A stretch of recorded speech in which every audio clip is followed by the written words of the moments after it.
Hi, Hillside. Pastor Ron here, along with Lou Northouse, the council president, ready to give another council update. Yeah, thanks, Ron. We end this discussion about a report on financials, but today we're going to start with it.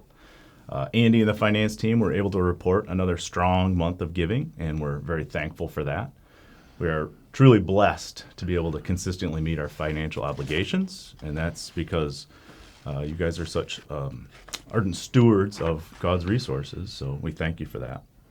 And just a reminder, Hillside is significantly dependent upon end-of-year giving, so as we approach the end of 2025, please continue to remember Hillside in that time. Yeah. Thank you again so much for your faithfulness and stewardship, and so we are so blessed with that. So thank you very much. All right. After some business reports, memberships in and out, and so on, we talked about several different things. One of them was, again, the team that is looking at the land use.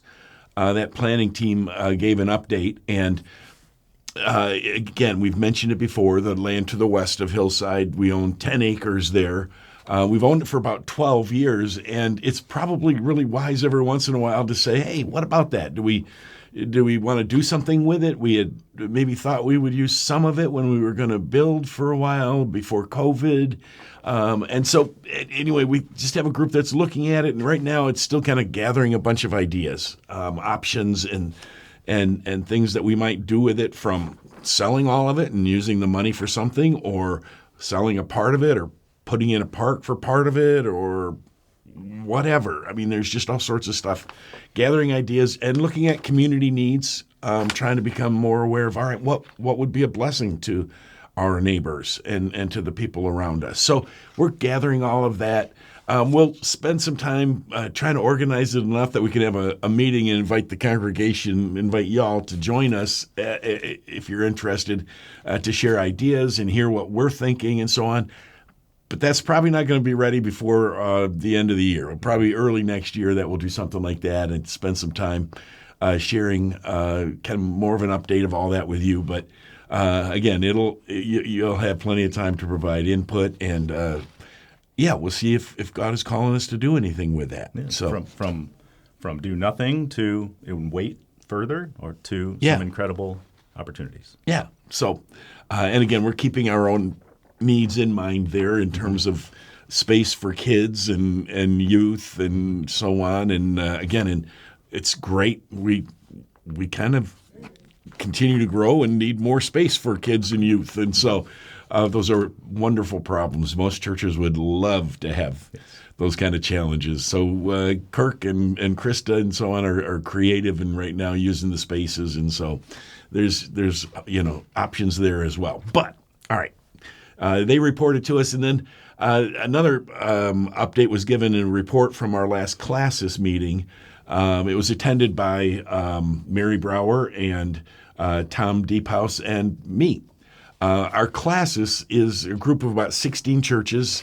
It's kind of a narrow path. If you go from 131 to Kalamazoo Avenue, north and south, and goes as far north as almost up to Leonard Street, Monroe Community Church, and then all the way down to Wayland, kind of on that corridor there. And so we got 16 churches there. And we get together a couple of times a year for a meeting like this. Connects us with the denomination, gives us some accountability. We talked about some of how we hold each other accountable at this meeting with the churches. Gives us some support and encouragement. There are some of the churches that are struggling, and talking about how we might come alongside them. One of the key things that was at this meeting was a pastor by the name of Mark Nellison, who's serving out in Holland right now, came and talked about how do we have, in these really polarized times, in these times where most of what we do is just make claims and accusations against each other, how do we slow down and listen to each other and actually try to say, hey, what's your real concern here? I want to make sure I hear that. And then sharing our real concern and being able to say, okay, how might we go forward together? And so it was helpful for us as a Classis, and I think really helpful, important, especially at this time where there's not all that much of that going on. So, yeah. Okay. After we talked about that, Ron brought a request to council that we allow Morné Marais, our minister of music, to actually preach at our Thanksgiving Day service.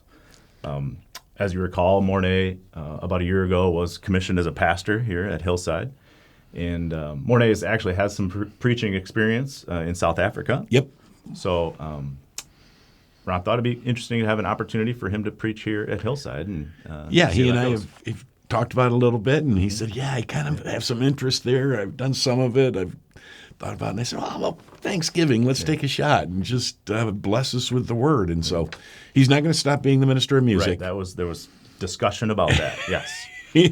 And so it was clear that he's, again, we're just so thankful what he does with worship and all the volunteers and so on. But I think he's also got some things to say that can bless us by bringing the word. And so I think it's going to be a great experience for us and him. Yeah. And I do admire your courage and humility bringing forth the request, because there is a risk that we might like his preaching way better than yours. It might be more than a risk. Mm-hmm. It might be a probability. You might have to pick up an accent or something. I might. Yeah, well, maybe I can do that. Dutch. We can learn to talk with an accent. So, no, we're really excited about that. So council did grant that permission for Morné to preach on that day. Yeah.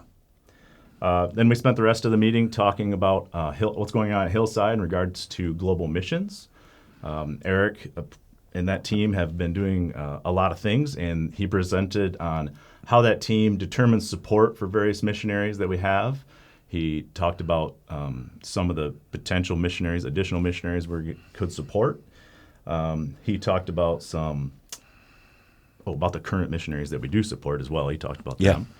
And he talked about some potential mission trips that could be available for our Hillside members. So they have quite a bit going on at the mission support team. They have been very, very busy, and it's cool. I mean, I think there are 10 right now or 9 missionaries, and they're going to try to get it up to 10 this year that we support in various ways. Yeah, so that's was a lot of fun to hear about. Yeah. And we also lastly talked about our ministries in Cuba and considering the passing of Win Gritter. Talking through that, we are very hopeful that those ministries will continue to thrive with some involvement here at Hillside. Yeah, we've had some folks who've gone a number of times, and LaGrave Avenue Christian Reformed Church has also had a deep connection there, and we were talking with them about saying, all right, how do we maintain this relationship that we've had? So, that's good. So that's it for this month. And again, if you have any questions, please give us a call. And as always, please keep Hillside in your prayers. Thank you. Thanks.